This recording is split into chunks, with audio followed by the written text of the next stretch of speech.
Well, Smackdown is in the books, so now I am going to review it. I'll review Smackdown and I'll review the good, the bad, the ugly. There are some good things that happened in this show. And then there's not so good things in this show. But I'll get through this. So, SmackDown opened up. I like the way SmackDown opened up this week. It was different. Drew McIntyre walked down to the ring and stood on the commentating table. Drew complained about what happened last week and called for SmackDown GM Nick Aldis to come out and see things straight. Aldis came out to the ring and said that last week was fair. Aldis explained that Drew had headbutted the referee during the match. Aldis told Drew that he's just looking for someone to blame and that he should be focusing on the consequences of his own actions. Drew shot back, saying that Nick had to ensure Cody got his title back and called him a corporate stooge. Aldis told him not to call him that because he knows where Aldis came from. Aldis pointed out that Drew cost Cody the Rumble and Chamber matches. Aldis added that he understands why Drew McIntyre tried to screw Cody, because the first time Cody got a fair shot, he beat Drew.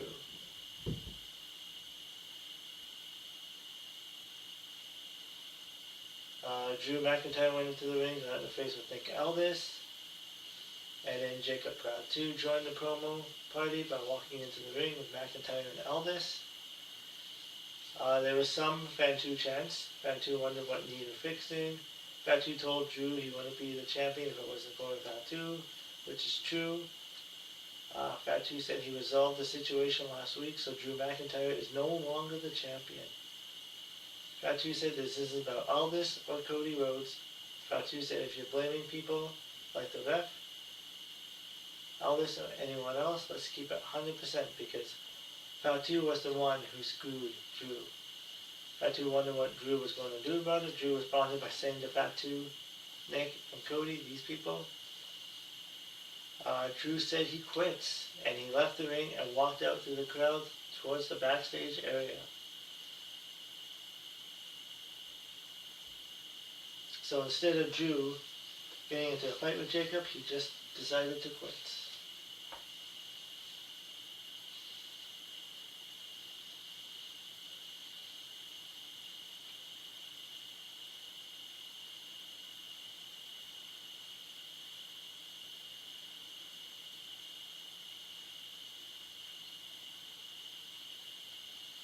And yeah, I'm sure he's not done.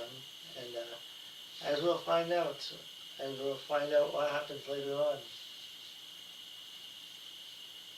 As to see whether he quit or not.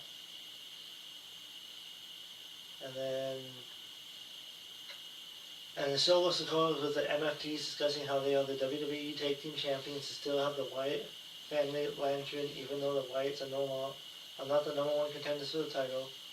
Solo spoke to Tama Tonga about the match tonight. He told Tama Tonga to guard the lantern and said that without it, the Wyatts are nothing. He told Tama Tonga to guard the lantern and said that without it, the Wyatts are nothing. Solo and his friends left. Shinsuke Nakamura approached Tama Tonga, wondering when he'll decide to be his own man. Solo returned and warned Nakamura to stay away from his family before Nakamura gets hurt.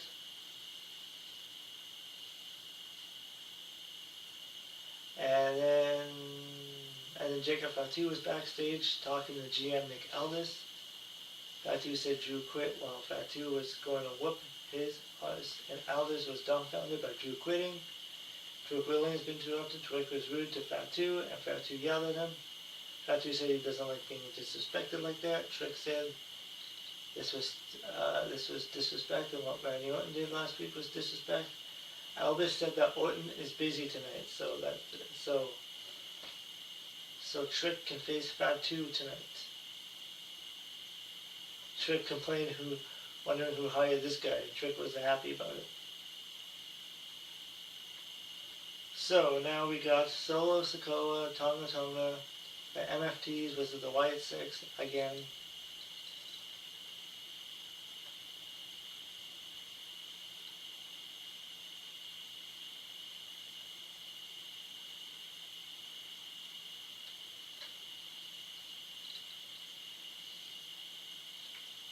This wasn't a very good match.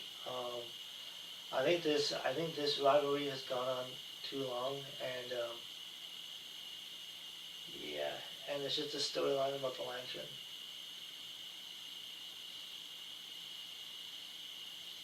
This match went 10 minutes. Nikki got a hold of the Wyatt family lantern, and so Solo was mad about it. Howdy was back up and his sister Abigail on Solo for the pinfall win after about 10 minutes.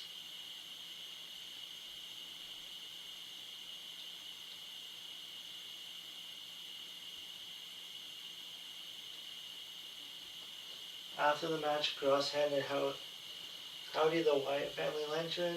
Tonga Tonga hit a running cutthroat elbow on Howdy and took the Wyatt family lantern. Solo and his guys celebrated. This feud just keeps dragging on and nobody seems to care about it.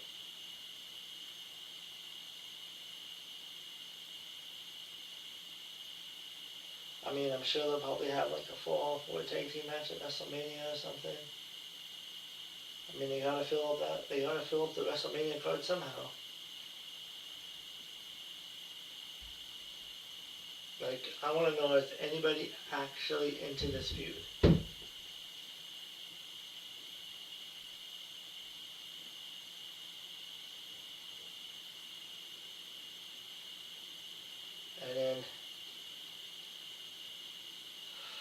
And then next was Damian Priest and R-Truth were watching TV backstage. Truth thought the Wyatt family were the Judgment Day and made some silly joke. Angel and Berto complained about Priest and Truth becoming #1 contenders, even though Angel and Berto did all the work last week. Priest begged about how easily they beat Angel and Berto last week, while Truth claimed he had never seen them before. Words were exchanged and Priest said that they could handle this tonight. So,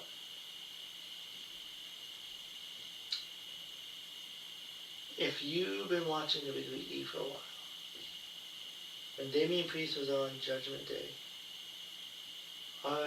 Damian Priest hated R-Truth, and R-Truth was trying everything to get into the Judgment Day, but Damian Priest didn't want that to happen. And now all of a sudden they're like best of friends. No mention of anything from the past.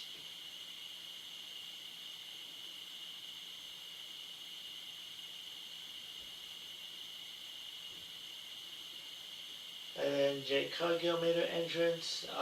Julia and Kiana James are backstage for a promo. They trash talk Tiffany, with Julia laughing at the idea of Tiffany taking the women's U.S. title from her. James says she'll prove that Tiffy time is over. So, yeah. So it looks like Tiffany Stratton is going to be going after the U.S. champion. So I guess that kind of sucks for Tiffany to go back down to the mid-card.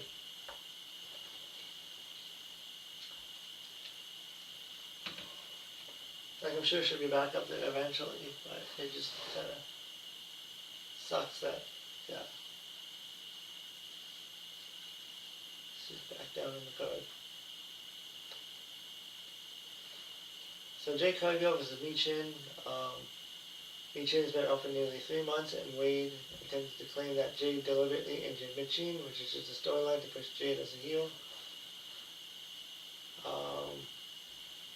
Yeah, this match was not a good match as well. This match went about 9 minutes, longer than I expected it would last.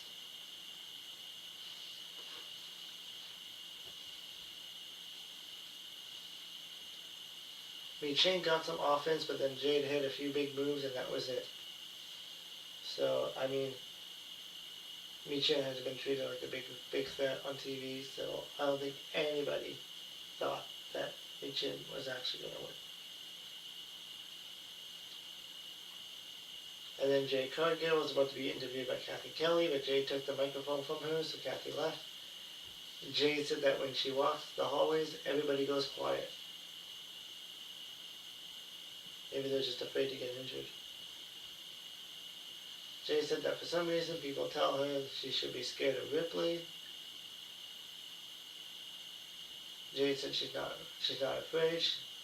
Jade said she doesn't see a challenger or a threat. Jade said she hasn't been afraid of anything in her life, and she isn't going to start today. Jade said she'll beat Rhea Ripley at WrestleMania and show why she is always on top.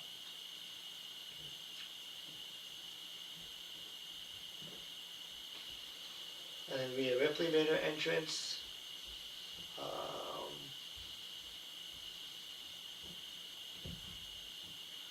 Ripley entered the ring, causing Jade to leave. Ripley said that Jade was running her mouth, but now Jade wants to run away from a fight with her. Ripley claimed that Jade is not the embodiment of female empowerment. She also said that after WrestleMania, Jade is going to be Rhea's beat. The fans erupted in applause at the end of the promo.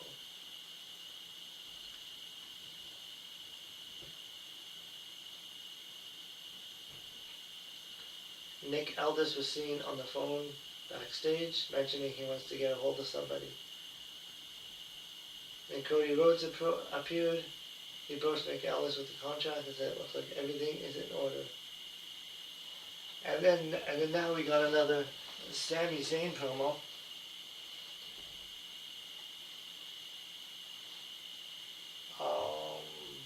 These promos would be good if Sami Zayn didn't look so awkward doing them. If it led to somewhere. So Sami Zayn spoke to Cody Rhodes. Zayn said he's rooting for Cody at WrestleMania. Cody said that he knows Zayn. Said the same thing to Randy Orton last week. Cody wondered if this was about Sami wanting a title shot. Sami said he can't believe that Cody would think about him like that. Sami said that he said that to Randy Orton because he is Randy Orton and he looks up to a guy like Orton, who is a 14-time world champion. Zayn said he looks up to Orton, but he doesn't look up to Cody because they are friends. And they are supposed to be equals. So Zayn said he looks up to... Zayn said that in his eyes they are equals, so Cody doesn't get to talk down to him. Cody said he looks up to Zayn and he is inspired by him. Cody said they don't need to look up to him, and Zayn should just look right here at the WWE title. Zayn was angry and he slapped water bottles away. Cody left. Then Aleister Black walked up with Zelina, who was laughing. Black said all this chasing the world title, and Black said that maybe it's not meant for Zayn. Zayn told Black he needs to stay far away from Zayn. And Zayn left.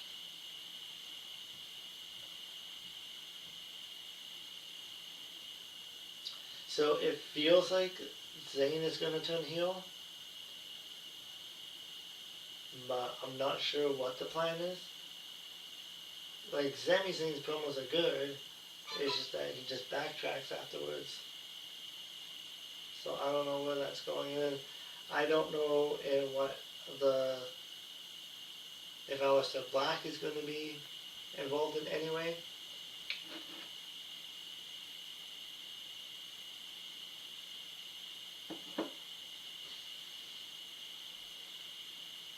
So,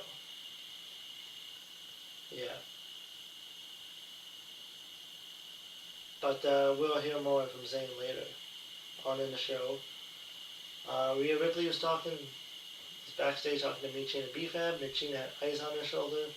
Ripley thought that Michin had a great match and appreciated her vicious side. Michin said that if Jade hadn't taken her out before, they would have had a different conversation. B-Fab said that Michin just needed a moment, and they left. So, this next match, WWE just had to do this. So Charlotte Flair and Alexa Bliss made their entrance for the tag team actions. And then the Bella Twins duo of Nikki and Brie made their entrance.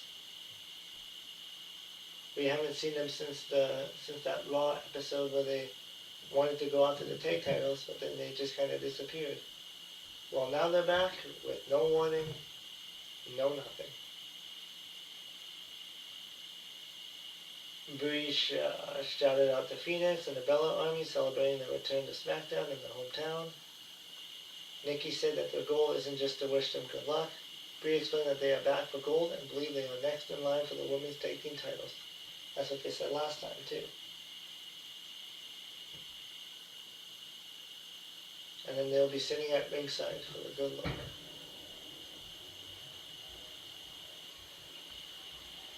But yeah, the Bella Twins are WWE tag team contenders just because they say they are. That's very heel of them, even though they are babyface. So it was the tag team championship match, the Irresistible Force by Nia Jax and Lash Legend versus Charlotte Flair and Alexa Bliss.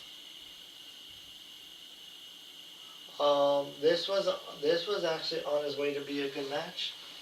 This match lasted 9 minutes. The Irresistible Force won by DQ because the Bella Twins interfered in the match.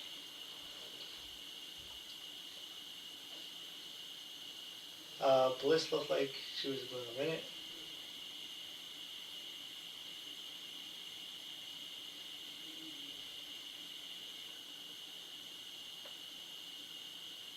Bliss jumped off the top with a DDT on Lash.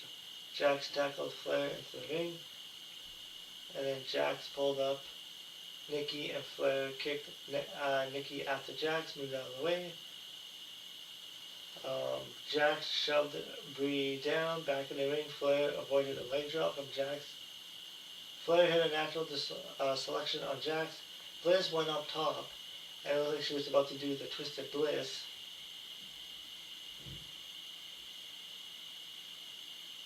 But Brie went into the ring and punched Jax repeatedly, so there was a disqualification finish.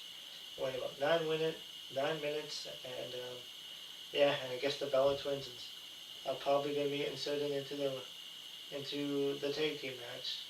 No wins, no losses. They're just going to probably be in the match because I guess they got to get the Bellas at a WrestleMania show.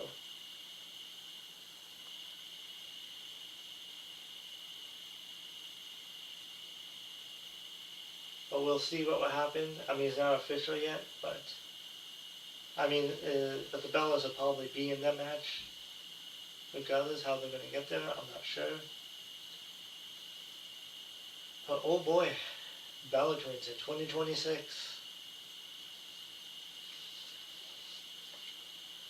R-Truth was talking to Jelly Roll as Truth warned Jelly to keep his eye on the Miz out there. Damian Priest approached him and left for Truth.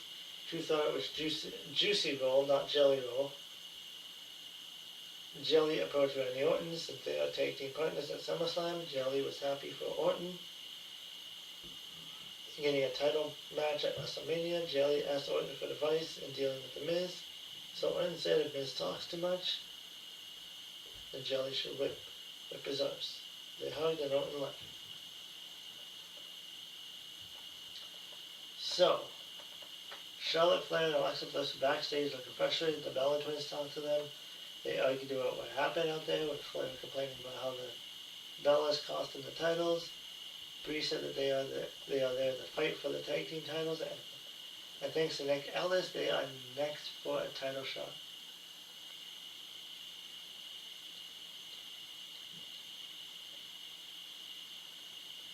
So the next match was Damian Priest and R-Truth versus Los Garza, Angel, and Alberto. This match went 11 minutes. It was an alright match. It wasn't the greatest match, but the Truth was the face in Pearl. Priest cleaned house, and Truth was back in to get the win. And yeah.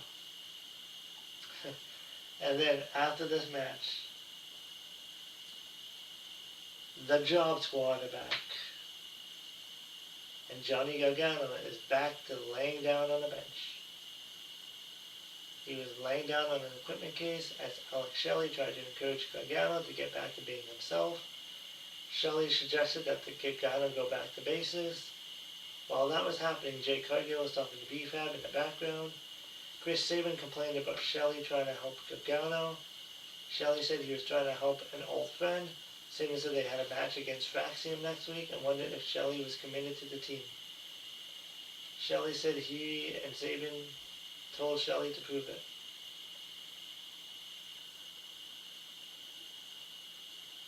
So there's another tease as to if they're splitting them up, but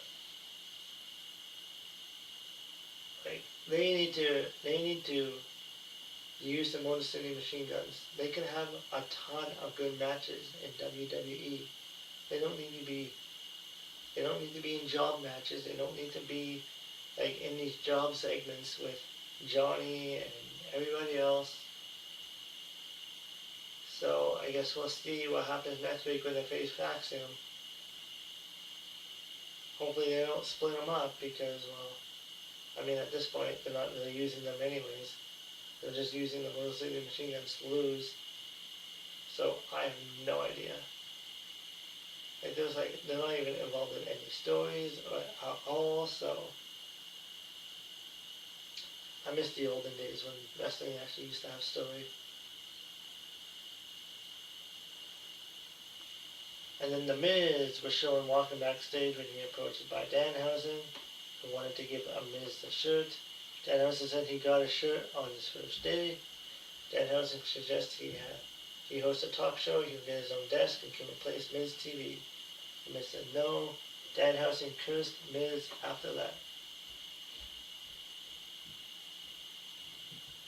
So it was Miz TV with Jelly Roll. The Miz was in the ring welcoming us to Miz TV. The microphone didn't work. So I guess maybe that was one of the curses. And then the Miz and Jelly Roll were going at it. And then Kit Wilson interrupted, saying that the Miz was wasting his time. Kit got into the ring. Kit said the problem isn't Miz mentoring Jelly because the problem is Jelly. Jelly said he likes Kit. Jelly even mocked some of the poses that Kit does.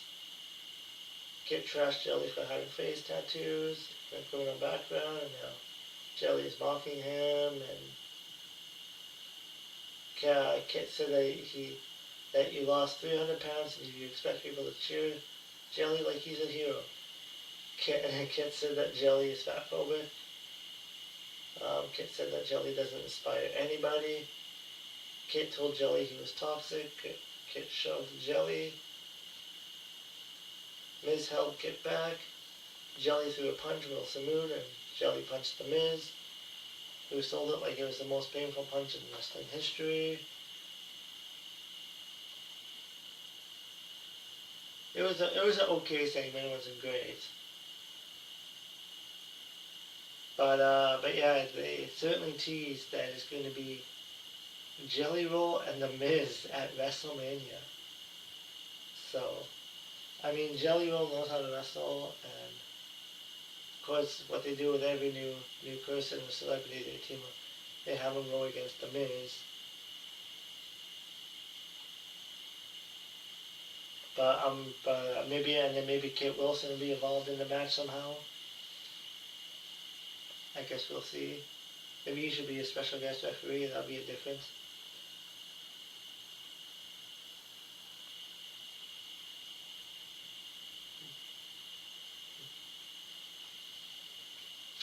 And Ilya Dragunov and Apollo Crews were watching on TV backstage. Kamala Hayes walked in with the U.S. title, talked to Ilya when Crews left. Ilya said that he is fighting every single minute before it's either complete confidence or sadness. Ilya said he doesn't know peace.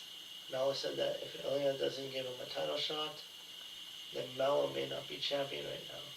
Melo said there must be something more to Ilya not wanting to fight him. Ilya said he can't fight Melo because Ilya is fighting himself. So, Tiffany Stratton did a backstage walking promo about coming for Julia's women's U.S. title, as I said earlier. She's kind of going down the mid-card to the U.S. title, but I mean, if Tiffany Stratton can make that title talked about again, then so be it. Because right now, like, Julia's not really doing much with the title. Yeah, while she did all this, Chelsea Green was in a wheelchair behind her, so Stratton pushed the wheelchair down the hallway, and all the fire chased after it.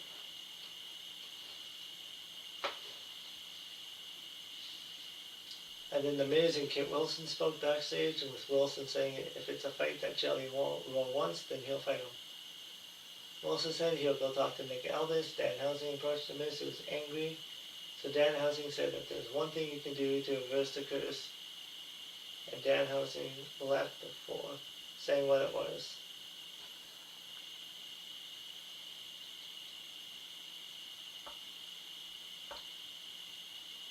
So in the next match was Stephanie Stratton versus Kiana James, which was not a good match. Hate to say it, because Kiana James had a good showing at the Elimination Chamber. Stephanie Stratton is usually good, but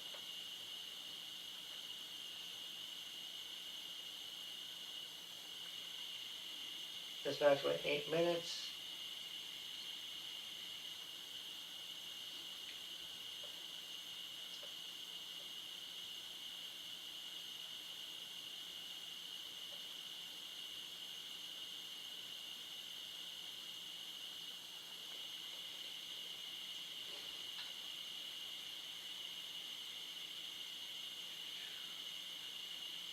So I guess next week on Smackdown is going to be WWE Tag Team Champions, the Irresistible Force versus the Bella Twins.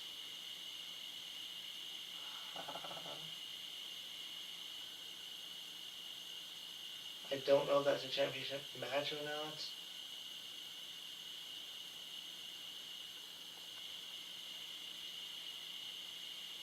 And yeah. Trick Wilson was asked about Kathy Kelly or his upcoming match. Trick trashed Jacob.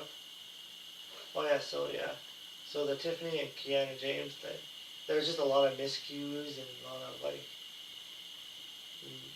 a lot of miscues that just weren't connecting. So then they also did a spot with Chelsea Green with the wheelchair, and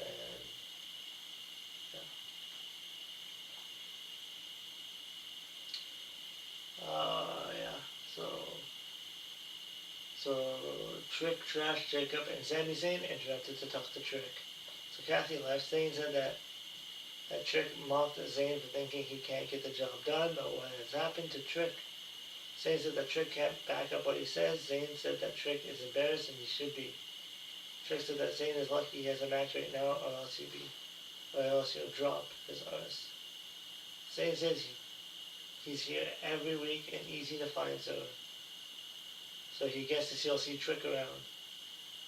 So Sami Zayn has been talking to Cody for like how many weeks, and now they're doing this Sami Zayn and Trick Williams thing. So I'm not sure what they're kind of doing with Sami Zayn. I'm not even sure if they know, but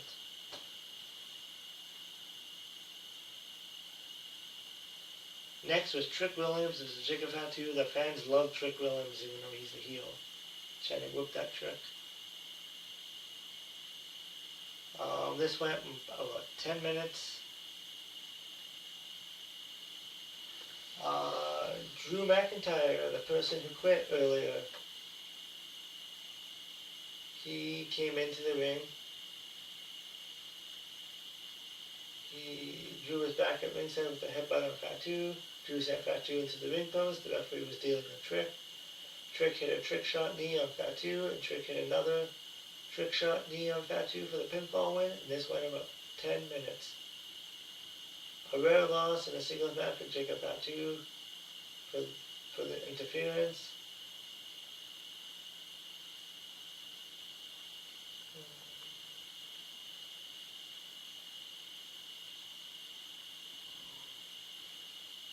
The chemistry was there for those two, but yeah, it was cut short by interference. And then after the match, Drew McIntyre stood over Jacob. As Jacob stumbled against the turnbuckle, Drew hit a Claymore kick to put Fatu down. Drew looked at the WrestleMania, did a thumbs down, a hand signal, and down hand signal since fans don't like Cody becoming champion.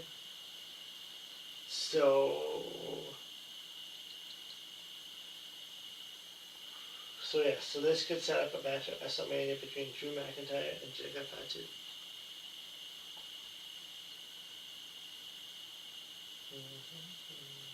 So the next up was the Cody Rhodes and Randy Orton contract signing. And I like the ending to this. And Jelly Roll was also shown next in ringside. You'll hear from him later on. But yeah, there's a table in the ring. Smackdown GM welcomed everybody. He also welcomed Drew McIntyre back to SmackDown and said Drew can face Jacob Fatu at SmackDown next week. So that will probably end in a non-finish somehow because they'll probably get that bigger match at WrestleMania.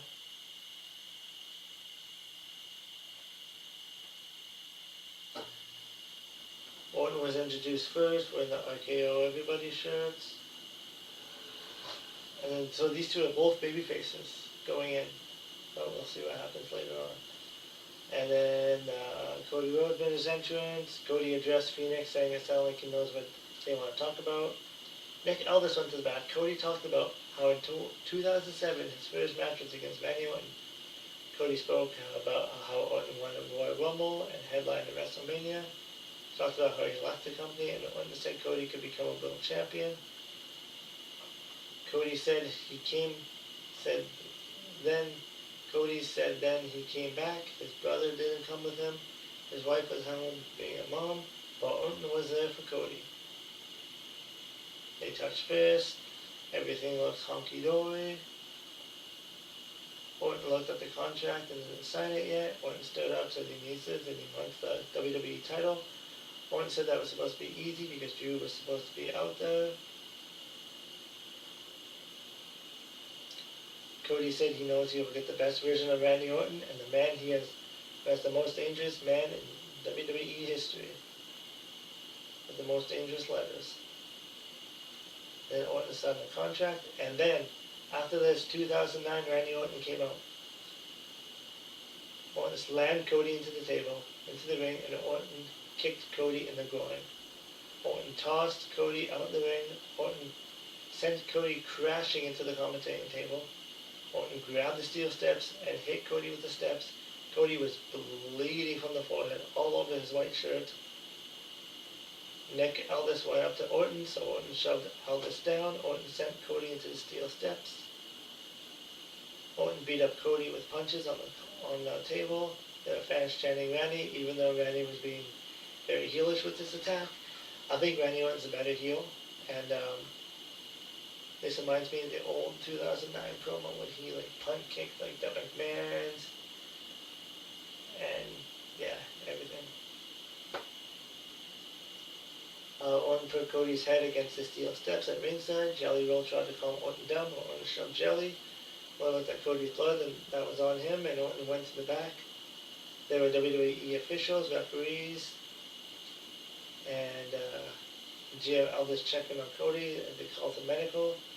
And then Orton showed up at ringside with the steel chair, and Orton hit Cody with the steel chair onto the steel steps. Orton went back to the ring, grabbed the WWE title, put it in his hands as he sat on the chair in the ring.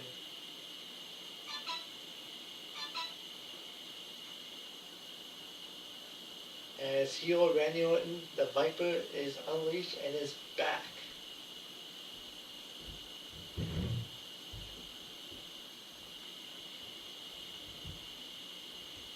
That's the Randy Orton that people wanted to see because he's one of the best heels in WWE history, and all his babyface stuff he's been doing has been fun. But this match needs a kind of aggressiveness by Orton. They can spend the next 5 weeks building up this rivalry and having Orton go his heelish ways while Cody tries to find a way to beat his wrestling mentor. This segment's terrific. And yeah, and that was Smackdown. So I thought that segment was really good.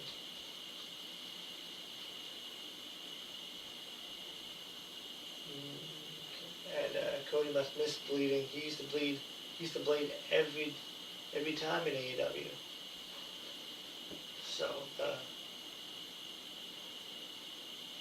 So the good would be the segment. Would be Cody Rhodes and Randy Orton. And I realize Randy Orton's like in his 40s and Cody's like getting up there. But I would like to see Randy Orton get one more title run with this heel persona. I know it's not building up anybody, but yeah. So it was either between Drew McIntyre's segment and Cody Rhodes and Randy Orton, but with the ending of Smackdown, I thought that was a really good segment. So that would be the good on the show. The bad.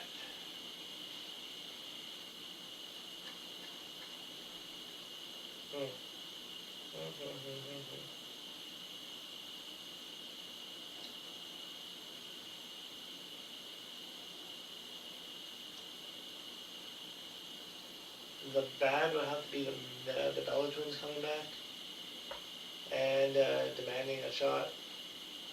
I thought that was kind of dumb how they just randomly showed up and then demanded the spot.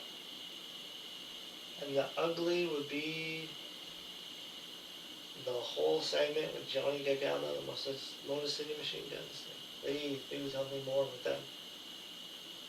Like, I thought that was an ugly segment. And Johnny Gargano went from being Johnny Wrestling last week, wrestling Obi Femi, and now he's back lying down on the equipment case again. So, yeah, I don't like it. It's dumb. And, yeah, let the Motor Machine Guns do their own thing. Like, let them, like, dominate tag team matches. They don't have to be in tag team. They don't have to get the tag team titles, but let them have good matches on Smackdown and showcase what they can do.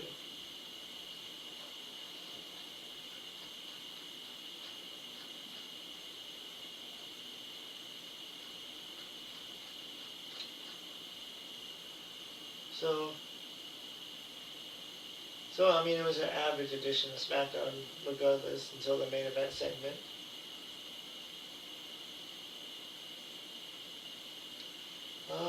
Yeah, the matches weren't all that great, but they don't really have to be as long as they can have good segments. And yeah, so that was Smackdown. Let me know what you think, and I'll be doing another video right away for the AEW Revolution Prediction Show. There might be more matches added tonight as Collision's on.